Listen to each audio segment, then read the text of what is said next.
अखिलेश जी, आपने पीडीए की बात की, आप एक नया फॉर्मूला लेके आए, जातीय जनगणना की बात लगातार चल रही है। अगर हम धरातल की बात करें तो क्या धरातल पे उन लोगों के बीच ये मुद्दा पहुंच रहा है?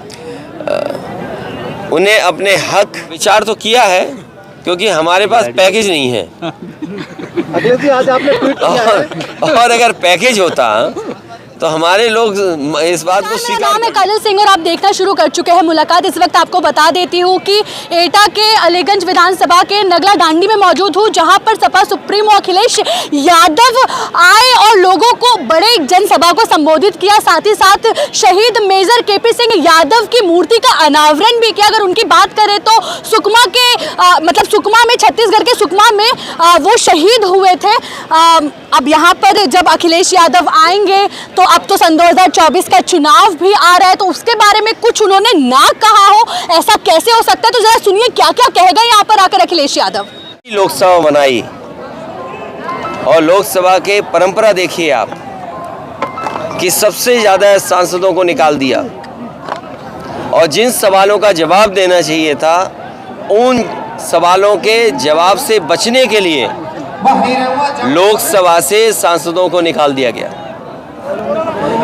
और जो सबसे सिक्योरिटी जोन है, सबसे महत्वपूर्ण इलाका, सरकार ने दावा किया था कि सबसे सिक्योरिटी बंदोबस्त अच्छा होगा, उसमें आखिरकार भारतीय जनता पार्टी के सांसद के ही पास से वो नौजवान लोकसभा में आ गए।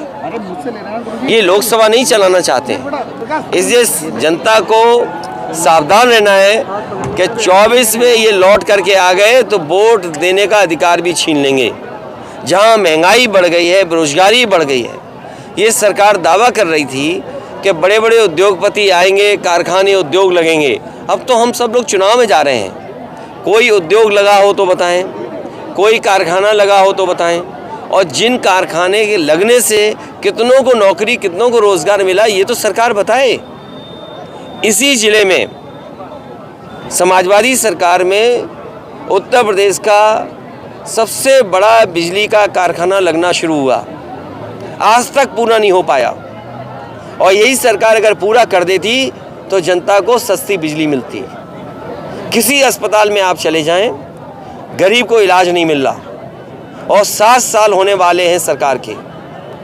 अगर एक भी जिला अस्पताल ऐसा बनाया हो जिसमें इलाज गरीब का हो जाएगा, बताइए आप।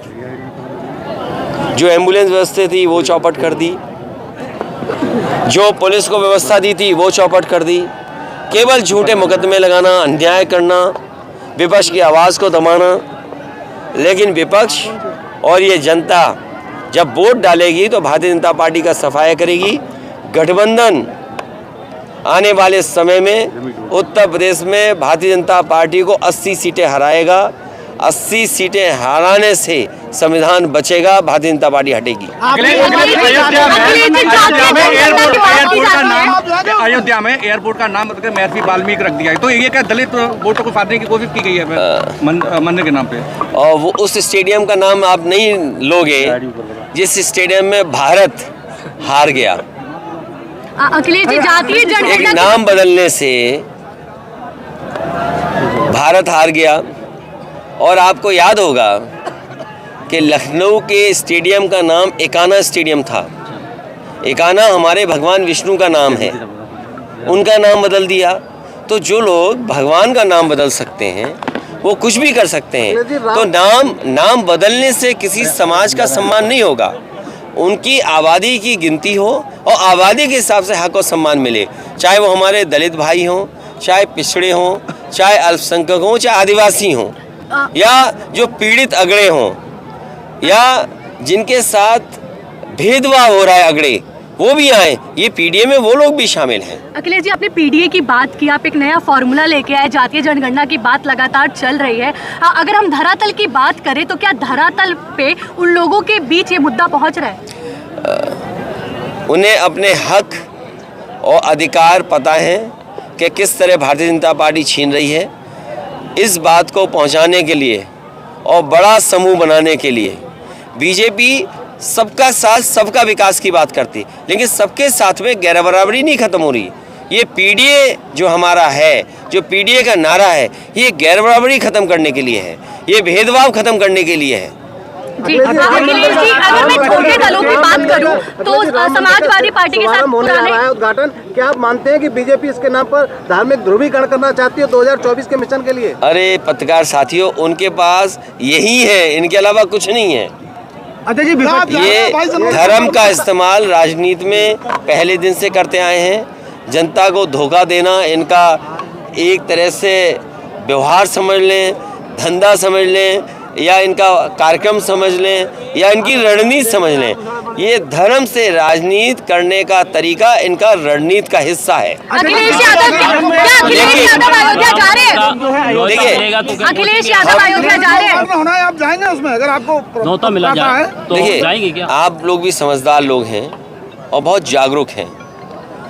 हमारी परंपरा में या हमारे पूर्वज यही कहते हैं कि जब भगवान बुलाते हैं तो सब जाते हैं, और कब किसको भगवान बुला लें ये किसको पता है।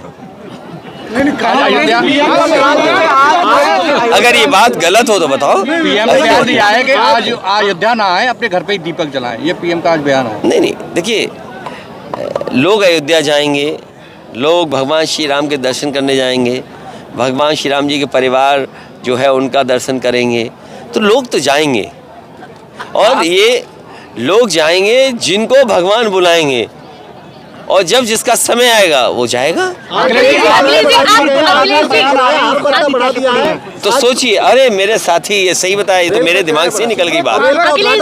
हाँ, देखिए, आप प्रधानमंत्री जी कह रहे ये यात्रा वो यात्रा, लेकिन ये नहीं बताया गया ये सब यात्राएं महंगी होने जा रही हैं। उन्होंने पूरे देश की यात्राएं बताई कि ये यात्रा यहाँ की सबरीमलाई की यात्रा, अरुणाचल की यात्रा, 14 कोसी यात्रा, आपके कलकत्ता के लोग आएंगे, रामेश्वरम से लोग आएंगे, सब यात्राएं उन्होंने बताई। लेकिन उन्होंने ये नहीं बताया यात्रा आने में आपको कितना खर्चा बढ़ जाएगा। और फिर आप बताइए, चाय महंगी होगी कि नहीं होगी महंगी? ईंट महंगी होगी कि नहीं महंगी? आज ईंट की कीमत क्या है, और चाय कितनी महंगी हो गई?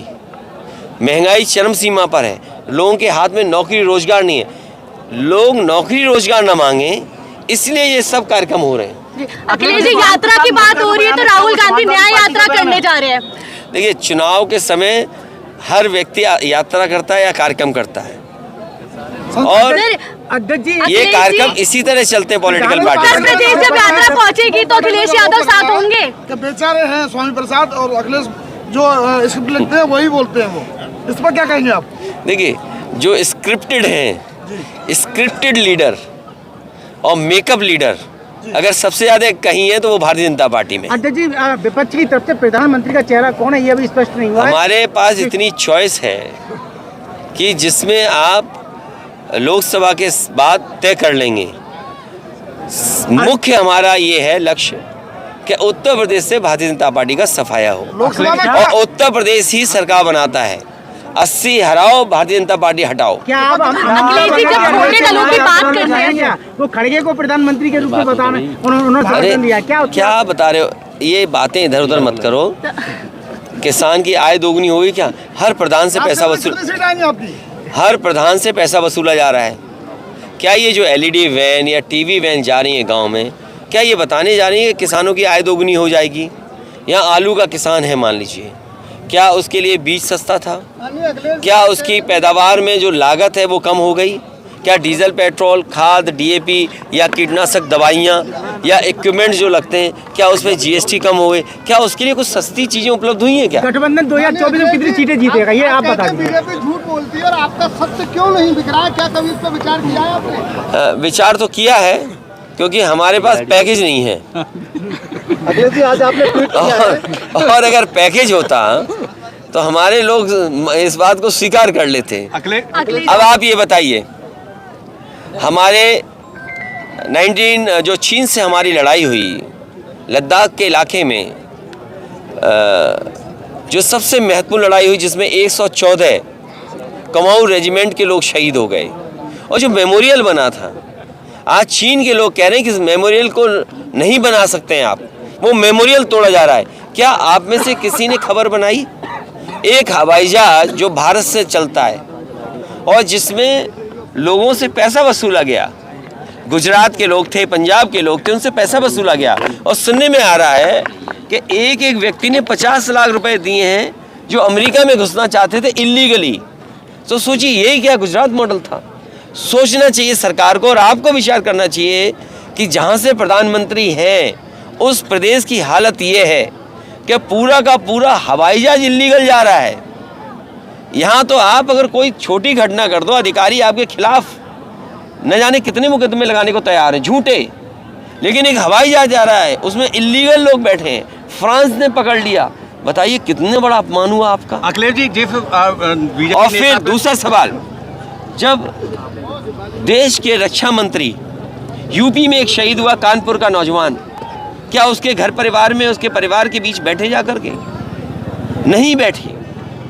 जो सिविलियंस मरे, जो बैकवर्ड गुजर्स मरे, उन घर परिवार में क्यों गए? वो इसलिए गए क्योंकि फौज से या अधिकारियों से वो गलती हुई और जिसके कारण 3 लोग और 8 लोग घायल हुए। 3 की जान गई, 8 घायल हुए।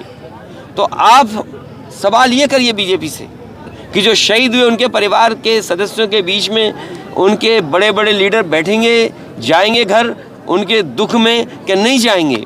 और फिर जिस कॉफिन में जो शहीद आया था, कहा गया ये कॉफिन नहीं खोला जाएगा। तो सोचिए, हम इतने कमज़ोर दिखाई दे रहे हैं सीमा पर। आप तो लाल आंखें दिखाना चाहते थे, अब आपने आंखें बंद कर ली और चीन से लेकर के दूसरे देश आपकी ज़मीनें कब्जा कर रहे हैं। और एक दिन आएगा कि आपको बहुत से इलाकों में जाने के लिए, जो भारत का इलाका था, आपको पासपोर्ट चाहिए होगा। आपने मानसरोवर यात्रा की बात की, क्या भारत ये कह सकता है कि मानसरोवर हमारा है? आप बहुत बड़े तीर्थ स्थान की बात कर रहे हैं। हमारे पत्रकार साथी पूछ रहे हैं कब जाओगे। अगर हम ये आपसे पूछें कि बीजेपी के लोग हमसे पूछते हैं कि अयोध्या कब जाओगे, हम बीजेपी के लोगों से पूछते हैं कि कैलाश और मानसरोवर कब भारत में आएगा। अखिलेश जी, अगर छोटे दलों की बात की जाए तो पिछले चुनावों में छोटे दल आपके साथ जुड़े, क्या इंडिया गठबंधन में छोटे दल मिलेंगे? बहुत से दल हैं और दल जोड़े जाएंगे। अखिलेश जी, एक सवाल है। बहुत से दल हैं अभी, लेकिन लड़ाई शुरू हो चुकी है, मन बनाया जा चुका है। कौन कहाँ लड़ेगा उसकी तैयारी समाजवादी पार्टी ने कर ली। और समाजवादी पार्टी अभी हमारे एटा के सभी नेता कार्यकर्ता बैठे थे। हमारे पूर्व सांसद देवेंद्र यादव जी थे, कैलाश यादव जी थे, पार्टी के अध्यक्ष थे, पदाधिकारी थे और भी जिम्मेदार नेता थे। उन सबसे राय मशवरा लिया है। उनकी जो भावना है उसी भावना से हम लोग फैसला लेंगे। क्या जीडीपी के बारे में ये बोलेंगे कि हमारे मुख्यमंत्री जी हैं, वो कह रहे हैं $1 ट्रिलियन इकोनॉमी, और $1 ट्रिलियन इकोनॉमी बनाने के लिए 30 की ग्रोथ रेट चाहिए, 30%। क्या संभव है आपको? तो इसलिए जो व्यक्ति अपने नाम के आगे योगी लिखते हों,